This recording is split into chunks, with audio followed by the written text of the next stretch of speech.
Thanks for tuning in to CrushTheStreet.com's YouTube channel. My name is Josh and I'm one of the technical analysts at Future Money Trends. Today I'd like to talk about BREXIT, the movie, which is a documentary regarding Great Britain's involvement in the European Economic Commission. I'd like to talk about some of the great points that the film has made, as well as bring in some analysis and critique.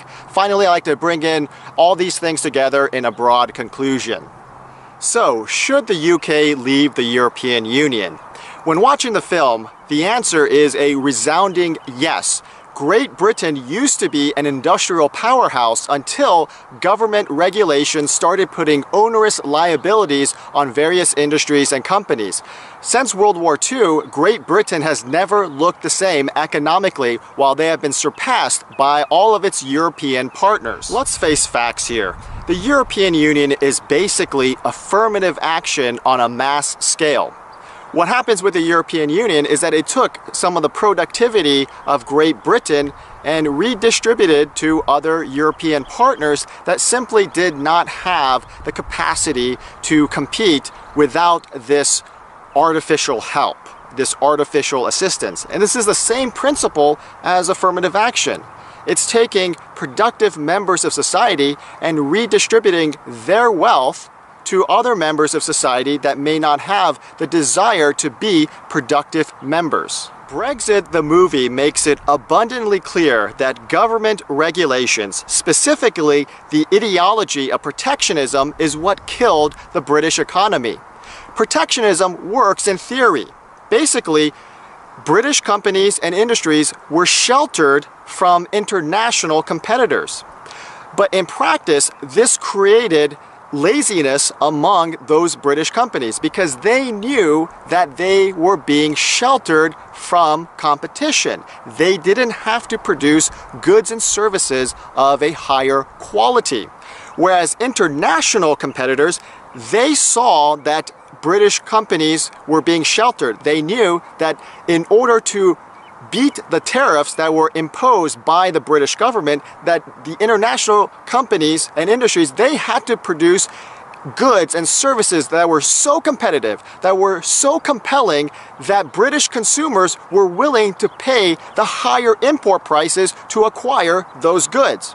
And that is exactly what happened. British consumers were willing to pay higher bucks for better services, better goods, whereas British industries, British companies continued to atrophy simply because they were not willing to compete. They were being sheltered through government regulations. The ideology of protectionism works in macro scale simply because macro scales like the broader economy are too convoluted and too complicated for the average person.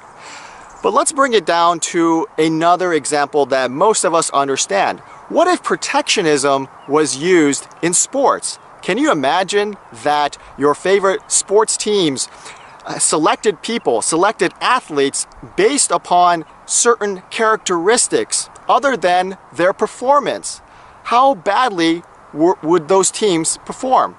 Also think about your favorite hometown team.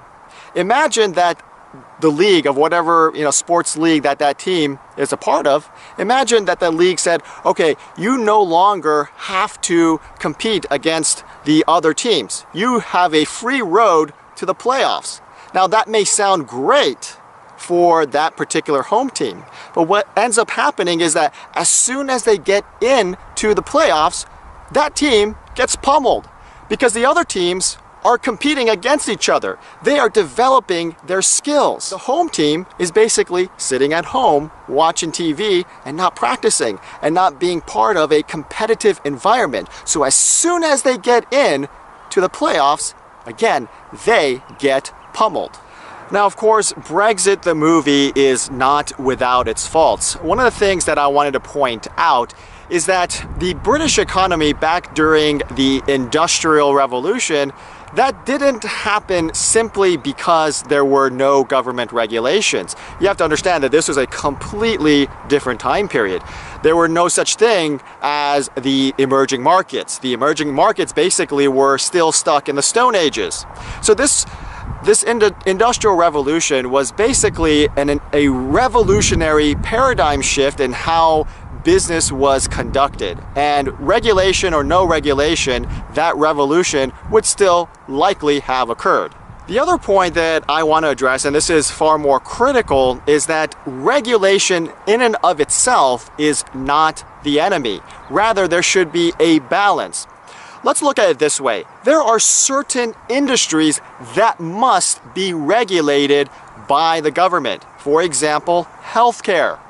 Imagine that you are in a car accident and that you need an immediate blood transfusion. Do you trust the free market ethos to give you that blood, or do you trust government regulation? As much as of a dirty word that government regulation sounds like, you would want government regulated blood transfusions, because if it was up to the free market, it's all about the profit incentive. So who knows, maybe that blood comes from some homeless guy on the street. You just don't know. You need regulation in certain industries. There has to be at least a balance, because going to one extreme to the other is not the answer. Look at it another way. Is constipation the answer to diarrhea? I don't think so, right? You want a regulated digestive system. Regulation is like rules in a sports game. You want competition, you want healthy competition, but that competition needs to be governed by rules. Can you imagine if you're playing a football game and one set of teams had one set of rules and another team had a different set of rules? Then it's not the football game. These are two different games. Rules create the framework of fair play and fair competition. I also felt that the film was really stretching when they tried to tie in the European Union with the rise of right-wing extremism. Right-wing extremism was caused by the imposition of multiculturalism. It really states that all cultures have moral equivalency, and that is morally incorrect. It is completely unethical to impose such an ideology. Frankly, the rise of right-wing extremism, again, in countries like Germany, cannot be explained by the European Union, because the film itself praised Germany for rising from the rubble of World War II. So obviously, the right-wing element is not wholly driven by economic concerns. It really is the rise of multiculturalism, of imposing political correctness on a people that really don't want it. The German people deserve to have a German culture, and they deserve to have a German culture forever. Just like the French country, the French people deserve to have a French culture. Every country has a right to protect its heritage, its cultural heritage, and we should not take that away due to the imposition of political correctness and multiculturalism. Overall, BREXIT, the movie, is a great documentary. It is a great film. If you have an hour, I believe this is one of the best ways to spend that hour. It'll give you an enormous history in a very quick amount of time regarding how Great Britain got itself involved, ensnared really, into the European Economic Commission. And it also tells you a lot about what has happened to the European Union, how it has turned into one giant bureaucracy that is self-policing and self-serving. Two things need to happen in the future. Number one, there needs to be a fair set of rules that fosters healthy competition. But more importantly, we need to provide companies the dignity of failure.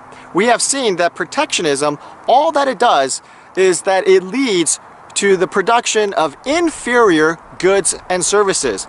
By taking away that shelter, it provides the choice to the individual company. Do you want to go to a path that leads to economic prosperity? And if so, you will have to produce superior goods and services.